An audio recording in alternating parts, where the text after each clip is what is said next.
So the third presentation will be delivered by Dr. Kumi Kato from Japan. She'll talk about sea ethics as ICH in response to climate crisis. Dr. Kato is currently a professor of tourism at the Wakayama University, and Musa Shino University is a place where she's also providing service too.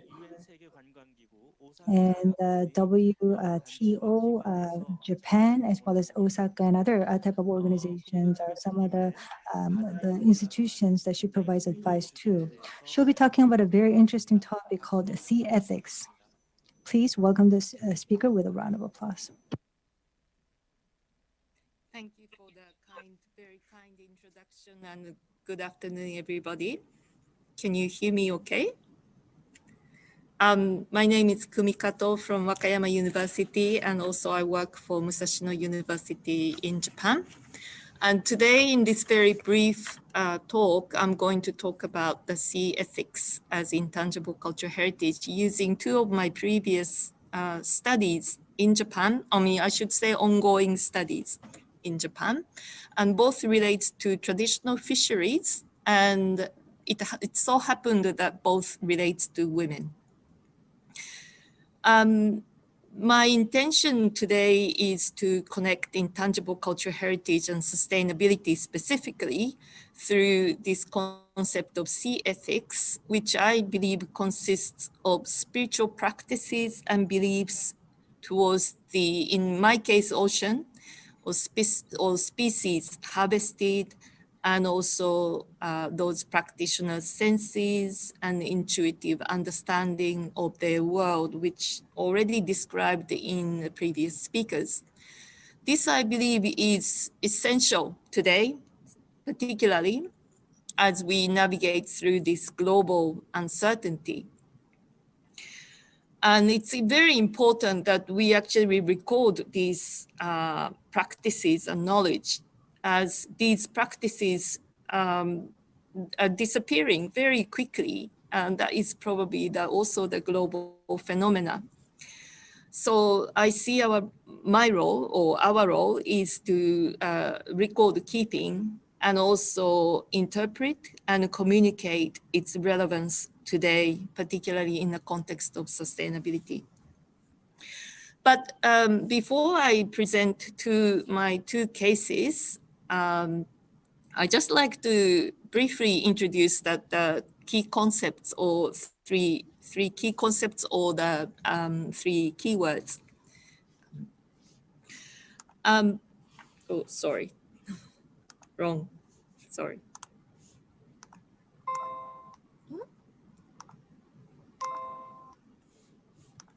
Sorry, I'm trying to move my... sorry about that. So the first one is the word folklore. I'm sorry that I did something wrong. I'm very sorry.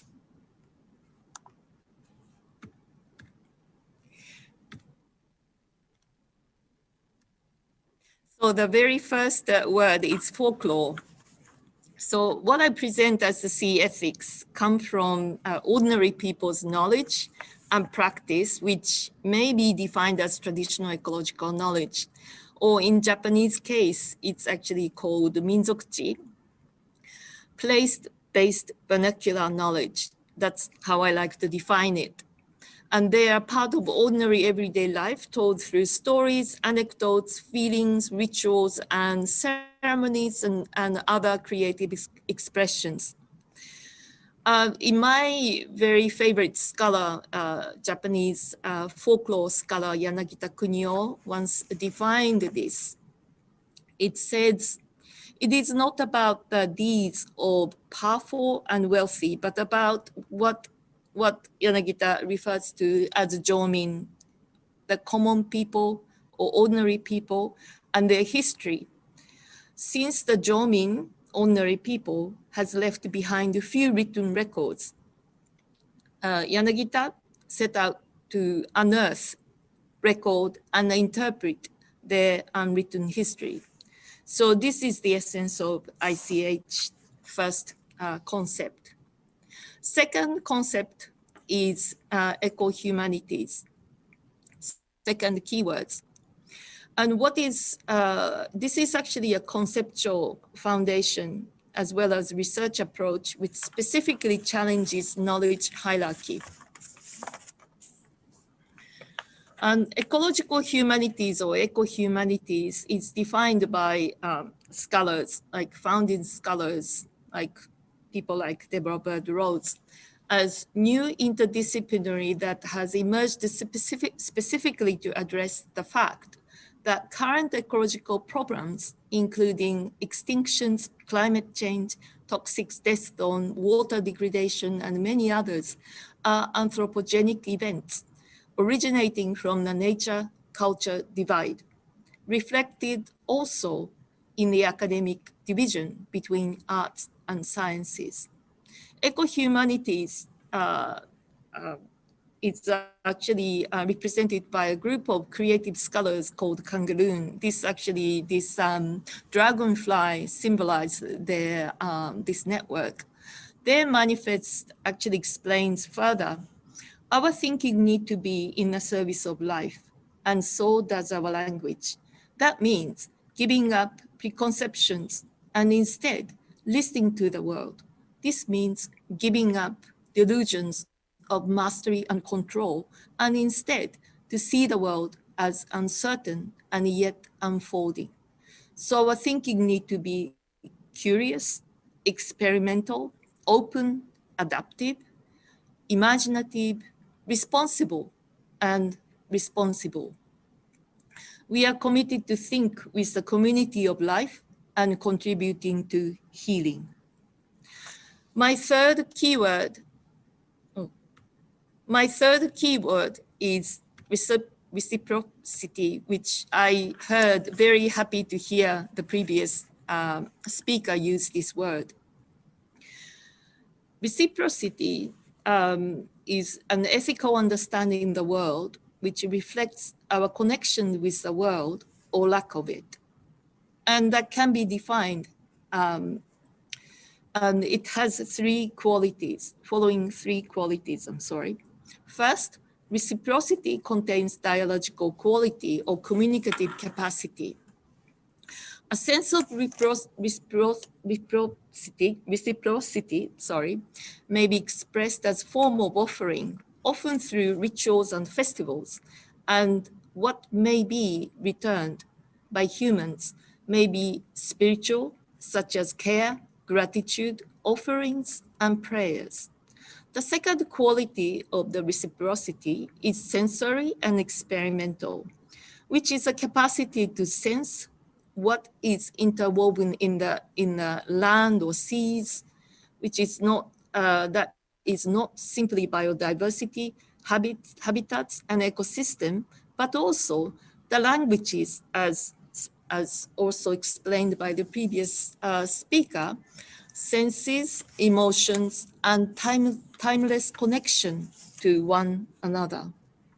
The third quality contained is a place-specific quality, which represents connectivity. Achieving connectivity is to be a member of what Leopold once called a land community, and to maintain an authenticity of a place, an integrity sustained over time. In specific Japanese context, reciprocity, may be expressed in a Buddhist concept of kuyo. Literally means offering and nurturing in honoring Buddha, deities, and spirits of all beings. Offering can be in the form of things such as flowers, food, incense, and candles, and prayers dedicated to the spirit of all being, humans and non-humans, sometimes even flora and fauna. A flora example is, for example, Somoku-kyo, or the monument for plants and trees. And on those monuments, words such as peaceful rest for all beings, mountains, rivers, plants, and trees are inscribed. Kuyo as a ritual is also seen in daily life in Japan and may be carried out in a number of objects or utensils or even tools. These three ideas, folklore, focused on people's individual invisible history, eco-humanities approach, capturing critical and creative aspects of sustainability and challenging knowledge hierarchy, and reciprocity as ethical essence. There, I believe, is the ICH for sustainability that express responsibility for the world, resistance for unethical elements, and a power for regeneration. I hope to describe the following I hope to describe this in the following two cases. One is called Prayer for the Whales, and the next is called Waiting for the Tide. In my research, I like to put sort of creative and evocative titles for my research. So first one is called Prayer for the Whales. So this study was conducted in Western Japan, called Yamaguchi Prefecture, and it's a place called Omijima or Kayoi district. This is a former whaling town that whaling took place from since even 17th century to very early 1900. As a former traditional whaling town, this Kayoi village has a number of cultural properties related to the practice of whaling. One stands out, two things I'd just like to mention. One is actually funeral books for whales. It is a Buddhist practice to give kaimyo or Buddha name for those deceased and give prayers for their anniversaries. So in this village, the temples carry this funeral book that specifically dedicated to the spirit of whales that was caught in this region. This is some of the writings, and they use language. They use characters such as honorable or massive or goodwill, and sometimes showing the seasons such as spring. And the next example is it's a prayer. It's actually, this is an old study, so unfortunately those two people are no longer with us. But this is a prayer that given for dedicated to that spirit of whales. And these nuns actually, they give prayers for the whales every day, even they are doing 3 times a day. Oh, sorry. That was just the sound I wasn't going to play. And the second example is called Waiting for the Tide. This is about women divers called ama in Japanese. And I actually carried out this study in Jeju Island as well. So it's a henyo in Korean language. And this is from these specific studies come actually all around Japan, but this particular story come from just the south of Nagoya. It's the central east coast of Japan. This practice actually dates back to even 8th centuries that actually appeared in the story in a very old chronicles in Japan. What really stands out about this practice is that these women, they're women divers. I mean, in some other regions, they are men as well. But they actually have a very quite strict self-regulation about their practice, and even to use glasses, and they now use goggles and wetsuits and fins. But there was quite a lot of debate about the introduction of those equipment because they thought that leads to overharvesting.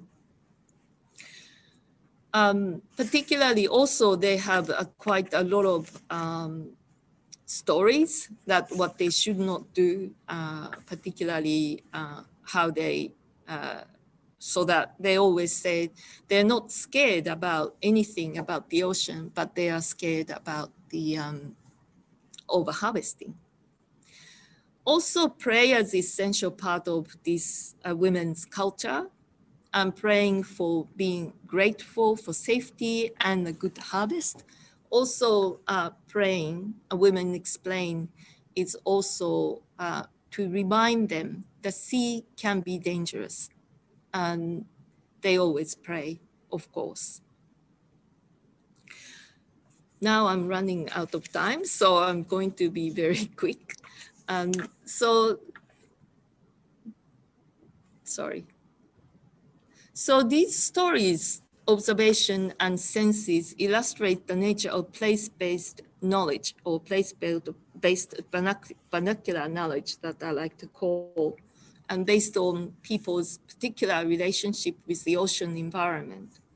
And power of such knowledge lies in their connectivity with the ocean environment, that their way of knowing rely on the senses of connection, connectivity, and reciprocity, which are also expressed through their stories as care, gratitude, fear, respect, and prayer.